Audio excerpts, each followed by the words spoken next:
तो 4 साल के नौकरी ले अइला ई ठीक नाही कइला ए Modi.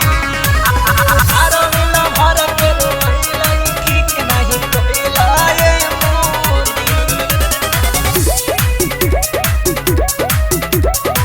presented by Atul Music।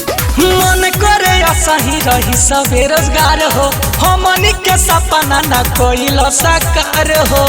अरे मोदी चाचा सुनो हो, मन करे असही रही सब बेरोजगार हो, हमनी के सपना न कोइल साकार हो। 4 साल के तो 4 साल के नौकरी ले अइला ई ठीक नहीं कइला ए मोदी।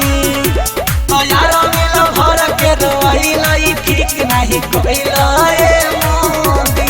4 साल के नौकरी ले अइला ई ठीक नहीं कइला ए मोदी।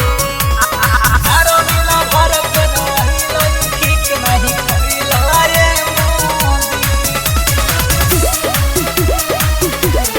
आप सुन रहे हैं सतेंद्र सवरिया की आवाज में।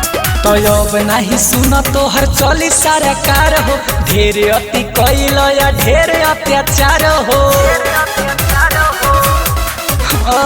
अब नहीं चली सुन तोहर सरकार हो, ढेर अति कैल या ढेर अत्याचार हो। ई ठीक नहीं कैल ए मोदी, ई ठीक नहीं कैल ए मोदी। तो 4 साल के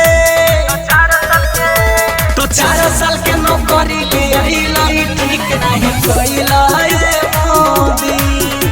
तो यारो मिला भर के रोइला ई ठीक नहीं कइला ए मोदी। तो 4 साल के नौकरी ले अइला ई ठीक नहीं कइला ए मोदी। यारो मिला भर के रोइला ई ठीक नहीं कइला ए Modi. presented by Atul Music। Satendra संवरिया कहे बदल फैसला, दिके धर्मराज के टूट गइल हौसला। अरे मोदी चाचा हाँ, सतेंद्र संवरिया कहे बदल फैसला, दिके धर्मराज के टूट गइल हौसला। ई ठीक नहीं कइला ए मोदी, ई ठीक नहीं कइला ए मोदी। 4 साल के तो 4 साल के नौकरी ले अइला ई ठीक नहीं कइला ए मोदी। रितेशो के 2 साल खइला ई ठीक नहीं कइला ए मोदी। आरो मिला भर के रोइला ई ठीक नहीं कइला